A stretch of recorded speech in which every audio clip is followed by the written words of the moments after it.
Do outro lado da história, algumas esposas acham-se santas demais e são cheias daquele não me toque. Homem, o anjo está olhando. Homem, o anjo vai me ver sem roupa, homem. A irmã só enxerga o anjo nesse momento. Até para eles tomarem banho, o santarrão, eles têm dificuldade. É um banho rápido, vai e volta. E a desculpa é o seguinte: pode ter um arrebatamento, eu tô sem roupa. E eles usam um tal de um paninho aí. Uma coisa aí meio estranho, né? Olha, e nisso, o coitado do marido tá ardendo de desejo e a esposa fica colocando dificuldades. Qual é o homem que gosta de uma mulher fria? Se Esther fosse uma mulher fria, teria sido escolhida a rainha pelo rei? Lógico que não. O rei ia gritar dali mesmo, naquela noite: guardas, enforque o homem que escolheu essa geladeira. Com certeza ia ter muito homem ali enforcado, né? A esposa tenha que se preocupar com o capeta que está vendo sua falta de fogo e deixando o marido em falta. A pombagira vai atacar o irmão na rua. Em Provérbios 6, 26 diz: adúltera anda à caça da alma preciosa. E o irmão corre o risco de cair em tentação. Está sendo mal alimentado na casa dele. Mulher, depois que o teu marido vai embora, os mesmos santarrões que te ensinavam o excesso de santidade vão te condenar e te chamar de mulher tola, que destruiu sua própria casa. Você dá ouvidos a esses santarrões, mas já perguntou ao teu marido a opinião dele? Será que ele está satisfeito? Se você quer perguntar a alguém, você tem que perguntar ao teu marido.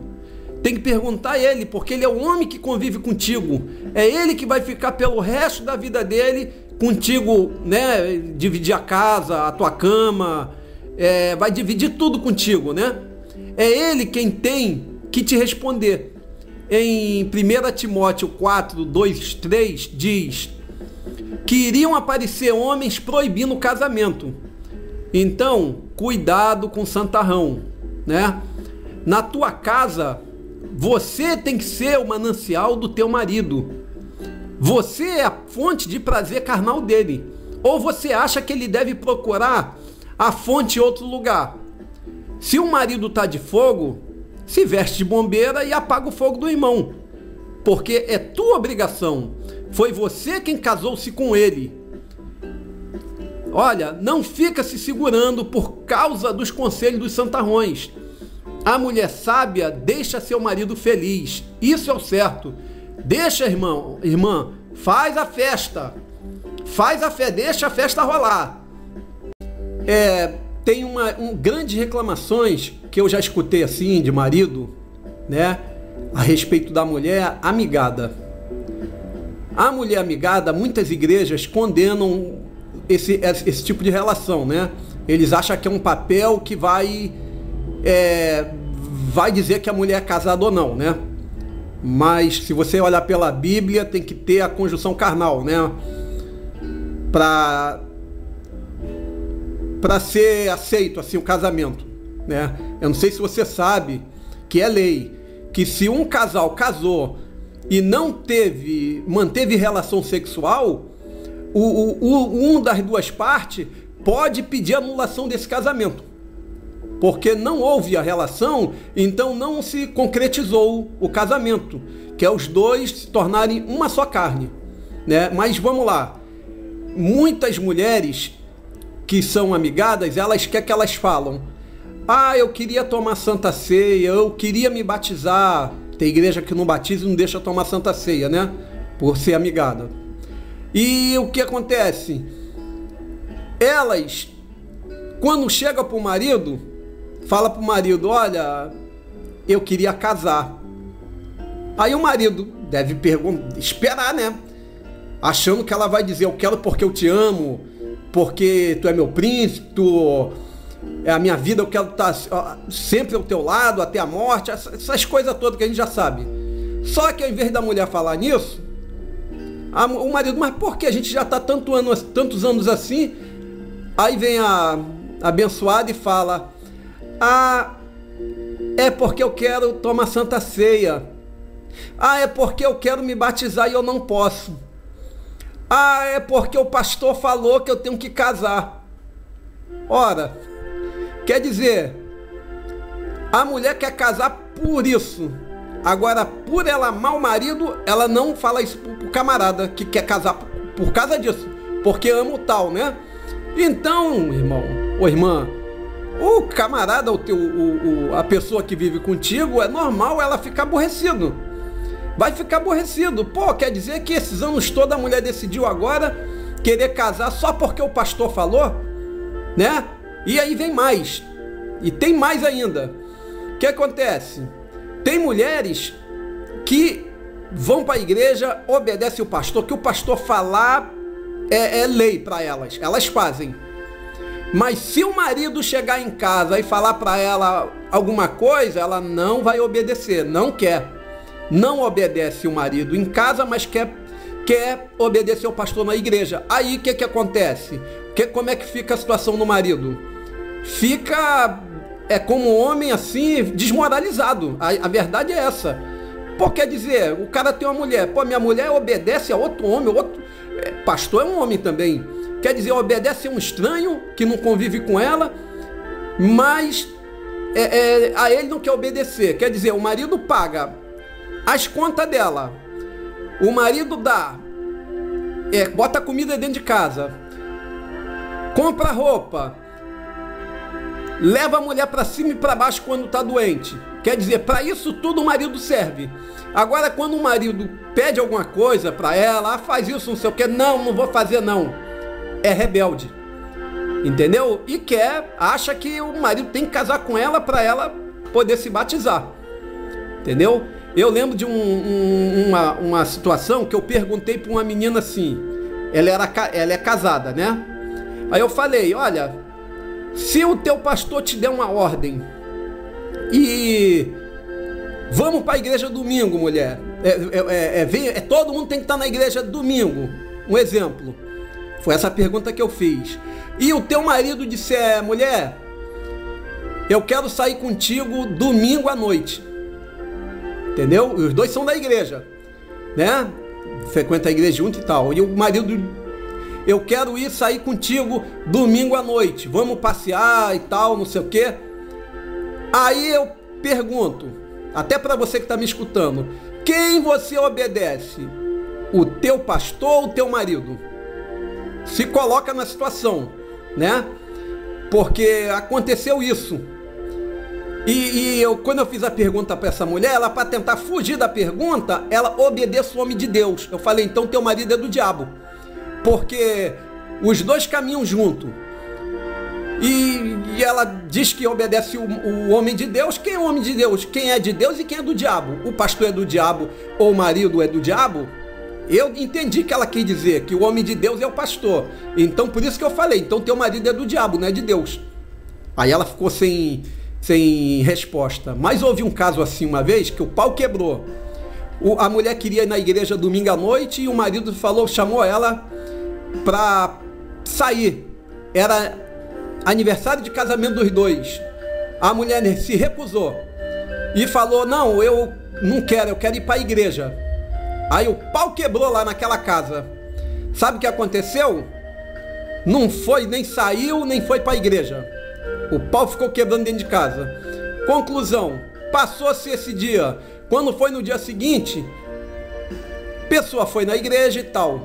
Quando voltou, ou foi na igreja, ou foi outros dias, eu sei que quando voltou, pessoal, a casa aqui tá precisando de uma mesa. O camarada virou para ela, o marido virou: vai pedir o teu pastor para comprar. Se você não me obedece e obedece a ele, então vai pedir pro teu pastor.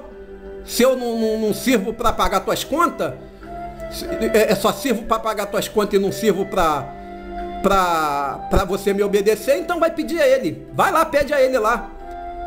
Olha, eu sei que o pau quebrou de novo. Aí a mulher caiu em si, entendeu? Caiu em si. Então essas coisas, irmão, você tem que vigiar, entendeu? Tem que vigiar. É lógico que a igreja não vai fugir de lá. Você não vai naquele domingo, mas você vai outro dia. Entendeu? Eu costumo dizer, primeiro, Deus, Jesus, na minha opinião, Jesus é Deus, né? Família e depois a igreja, templo, né? Porque você pode orar em qualquer lugar. Não vale tu ficar brigando com o marido, com a esposa, por causa de um templo, né? É a grande verdade. Isso na visão que eu já sei, entendeu? Que a igreja é formada por pessoas. Ali é só um templo. Mas é bom a gente ir, entendeu? É bom a gente ir na igreja, ir no templo, faz bem. Mas, mudando de assunto, voltando ao casamento, sabe qual a vantagem do casal que se casam virgem para o não virgem? Olha, o casal não virgem pode fazer comparações. Existem pessoas que no passado viciaram o corpo à vida de prostituição e a carne sente falta disso. Depois de casar, diz: queria que ela, no caso a atual esposa, tivesse o mesmo sabor daquela cebola que provei lá no Egito. Porque o camarada saía com um monte de mulher, né? Aí às vezes casa com sua esposa, né? Casa com ela e na vida cristã não pode ter o contato antes, né? Então ele faz isso. E depois ele vai exigir um pouco mais da mulher. Vai haver um pouco de insatisfação e ele vai ter que esquecer aqueles sabores antigos. Porque ele está fazendo comparação. A mulher dele não pode ser igual àquela outra lá, aquela cebola que ele gostava. E isso leva tempo, mas é possível.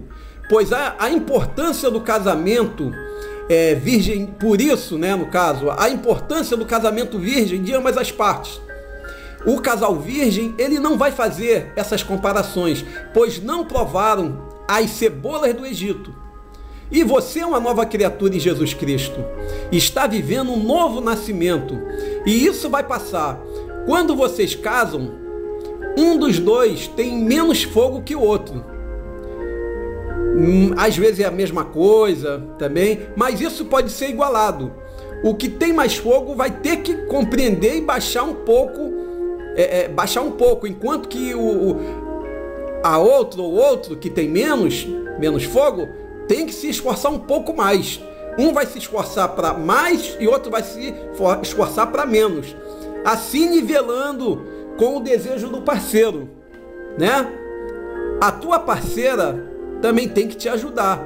Não é ser igual a cebola do Egito, mas vocês têm que pensar nisso. Vocês foram escolhidos de Deus para formar uma família e vocês vão viver pelo resto de suas vidas juntos. Vocês precisam se relacionar bem. Vocês vão dividir a casa, vão dividir a cama, vão dividir a intimidade. Vocês precisam viver como amigos, superando as dificuldades. Mas Jesus tendo Jesus no centro do seu casamento. Em Efésios capítulo 5, versículo 28 e 29 diz: assim devem os maridos amar as vossas próprias mulheres, como a seus próprios corpos. Quem ama a sua mulher, ama-se a si mesmo, porque nunca ninguém odiou a sua própria carne, antes a alimenta e a sustenta, como também o Senhor a igreja. Olha, vocês dois são um em comunhão em Jesus Cristo. A esposa que luta pelo seu marido é uma mulher sábia. Teu marido é uma bênção de Deus para a tua vida. E para finalizar, vou contar 2 testemunhos de vitórias no casamento. Um dia eu fui num culto numa Assembleia de Deus. Olha, eu fiquei, eu não vou dizer chocado, mas perplexo com o testemunho que eu escutei. Tinha um homem na minha frente, né, no banco da frente, e o pastor chamou esse homem, falou: o irmão Carlinhos, vou falar até o nome dele, o irmão Carlinhos tem um testemunho para dar. E o homem foi lá na frente e ele falou: olha, eu estou me reconciliando com Jesus e faz mais ou menos, era 20 e poucos anos, eu não lembro qual, assim, eu sei que era 20 e poucos anos, era uma coisa bem longa, assim. Faz 20 e poucos anos que eu tô separado da minha esposa e eu voltei para Jesus. Ele tinha divorciado, ele voltou para Jesus e ele casou com a esposa de novo. Olha, e o incrível disso tudo é que a mulher dele, esse tempo todo que ele tinha deixado ela nunca desistiu do marido. Ela saiu até da igreja, daquela igreja, ela saiu de lá e tinha ido para em outro bairro, para evitar as críticas, né? Porque o pessoal deve dizer: ah, você tem que arrumar outro, você tem que casar de novo, essas coisas todas assim, né? Ele já era um senhor já. Mas olha, eu lembro que foi 20 e poucos anos, ou mais. Eu sei que foi uma coisa assim, achei absurdo, assim, os anos que ele ficou separado da mulher, sabe? Eu tomei um susto, sabe? Gente, é coisas que a gente duvida, né? Quando Deus age, é de uma maneira tão profunda que a gente não quer acreditar, sabe? Pô, mas isso não é possível, né? Olha, é uma mulher de oração, essa mulher. E as pessoas conhecem ela, né? Uma amiga conhece ela, falou pra mim: olha, ela sempre orou pelo marido, sempre teve a esperança que um dia o marido ia voltar. E ela não casou de novo e não se relacionou com ninguém, ficou esperando o marido, orando, e conseguiu sua vitória. Esse foi um caso. Agora teve outro caso que chegou a ser engraçado. Foi lá mesmo, nesse mesmo local. Irmão, onde esse local aí eu chamo de igreja de roça, entendeu? É uma cidadezinha, né? Existia um homem que ele tava com amante na rua. E a esposa ia falar, reclamava, conversava com o pastor, falava, pedia ajuda, né, os irmãos lá em oração, as irmãs. Aí o pastor chamou ele, né? Que ele frequentava assim também, ia, não ia. Aí o pastor falou com ele: irmão, você tem que parar com isso, irmão. Você tem que salvar o teu casamento. Aí ele falou assim pro pastor: pastor, não é que eu quero estar com aquela mulher, mas não sou eu, é o capeta, é o diabo. Toda vez que eu tô vindo aqui para a igreja, quando eu tô vindo pelo caminho, parece que ela me chama, eu sinto aquela coisa e desvio o meu caminho e vou até ela. E ele sempre falava isso, a culpa era do diabo. Até, irmão, chegou um certo dia que Deus permitiu ele ter uma visão. Ele, num desses dias que ele estava indo, vou para a igreja, quando ele estava a caminho da igreja, ele desviou. Quando ele foi para casa, estava indo para a casa da amante, quem se materializou na frente dele? Ele teve uma visão. Capeta apareceu para ele, em visão, capeta apareceu para ele e falou para ele: olha, você para de ficar colocando culpa em mim, que eu não tenho nada a ver com isso, você está indo por tua conta, hein? E sumiu. O irmão se pirulitou, saiu desesperado correndo de lá e foi para a igreja. E não quis mais saber daquela mulher. Entendeu? Então, irmão, tem coisas que Deus age de uma forma e tem outras situações que Deus age de outra. Uma vez também eu conheci uma mulher, a mulher deu um testemunho em outra igreja, que ela era prostituta. E ela estava indo para a igreja e fazendo, né, os programas dela e tal. Ela estava nova, estava começando a pisar. E tinha um pastor que sempre ele esticava a mãozinha dele, siga em linha reta com a mão dele, fazia assim, siga em linha reta, fazia aquele movimento da mão, né? Um dia ela continuou nessa, né? Igreja, prostituição. Teve um dia que ela falou que ela foi com um camarada. Quando ela chegou lá, ela viu aquela mãozinha assim, falar para ela, ó, só balançar. Ela lembrou, siga em linha reta. A irmã, essa moça aí pegou e saiu fora, foi-se embora, não quis mais saber disso. Às vezes pode ser que falte isso ainda, a pessoa ter algo que mexa com ela, sabe? É como uma injeção de ânimo para ela, como se você empurrasse um carro, o carro pegar no tranco, né? Mas Deus vai providenciar isso. Você tem que fazer o seguinte: continua orando, pedindo a Deus para libertar o teu marido. E o homem que está nessa situação, orando, né? Buscando ao Senhor. Agora, tem um ditado no mundo que diz, todo homem, a gente já fez esse comentário, olha, se tem coisa melhor do que uma mulher, Deus guardou para ele. Isso é um ditado popular que tem no meio dos homens. E interessante que a resposta para isso existe na Bíblia. É interessante. Então, irmão, para você que conhece esse ditado, vai para você, 1 Coríntios capítulo 2, versículo 9. Está escrito: as coisas que o olho não viu e o ouvido não ouviu e não subiram ao coração do homem, são as que Deus preparou para os que o amam. Então tá aí, ó, o que é melhor do que a mulher, né? A mulher foi feita para o homem, mas isso aqui é muito melhor, porque foi feito para todos. É o paraíso. A gente só vai saber quando a gente chegar lá. Irmãos, que Jesus abençoe o casamento de vocês e te dê a vitória. Amém.